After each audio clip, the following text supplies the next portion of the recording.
This is Gary Butterfield. This is Cole Ross. This is Monster in My Podcast. And this is The Gargoyle. There's a monster in my podcast. Can you tell from this whether any of the gargoyles had 4 arms? No, it's very confusing. It's kind of badly written. There's like 2 paragraphs in this that I think are pretty rough. Yeah, it directly contradicts itself because they talk about multiple different possible species that have different numbers of arms, and they go back and forth on whether or not it's the males or the females who have 6 arms, and they also go back and forth on whether or not anybody has ever seen them. Well, it's definitely supposed to be the males who have 2 arms and 2 wings. But they keep talking about using wing and limb kind of interchangeably and not specifying. Yeah, that's no good. And that ends up being a pretty big bummer. And I can't tell whether, because one of these things that has 4 arms, that sounds interesting to me. Yeah, you got to get a little Goro.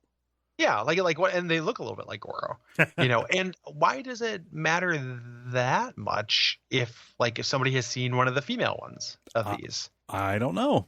Like this isn't me being family court about it, but just why it just Shadow talks about it. Like people are going on message boards, being like, man, have you seen one of the lady ones of these? And somebody's like, I did. They're smaller and they don't hunt as much. And they're like, ooh, everybody's really excited about these, slightly less scary versions of these things. Yeah. Did you just use family court as a synonym for MRA? Yeah. Okay. I wanted to be clear on that because that was funny. Oh, thank you. Yeah. I don't think I did that on purpose. I think that's been a far leftist. Of making course, fun of the idea of family court thing has been a thing for a long time. But of course, it's I like it better than MRA. Yeah.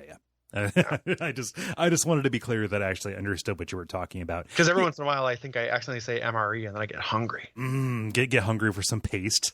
Yeah. Me ready to eat.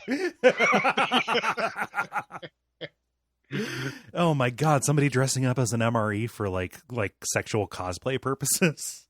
Spooky cum. Spooky cum can't be a meme. That is us being lazy parodies of ourselves just by saying spooky cum. Yeah, I don't know. At this point, I'm willing to get catch as catch can, man. There's other interesting things about this critter though. Mm-hmm. Other than the book doesn't think it's interesting. They're just like, what if there was one without wings? Yeah. But so we don't get an answer to the 4-arm thing. I love the idea that and this is supported. This is the characters. So this part in Shadow Talk where they talk about what if they're like, isn't it kind of weird that a creature came along with a gargoyle? We called it a gargoyle and it looks just like stone gargoyles. Mm-hmm. And they're like, isn't that weird? And maybe the ones that were stone that we saw back in the day, maybe those were based on these monsters being around in the Middle Ages. Right, because it makes sense for the artifice to resemble something real, something that was around. Makes more sense than just this thing popping up and it happens to look like that thing. Yeah.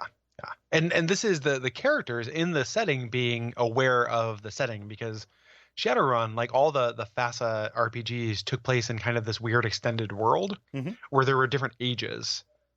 So there's a game they do called Earth Dawn, which I don't actually like very much as a role-playing game or a setting, but it is in the same universe as Shadowrun. It's just so far in the past or the future, I can't remember. Oh, so it's like 40K versus regular Warhammer kind of thing? Yes, versus Warhammer K. Right.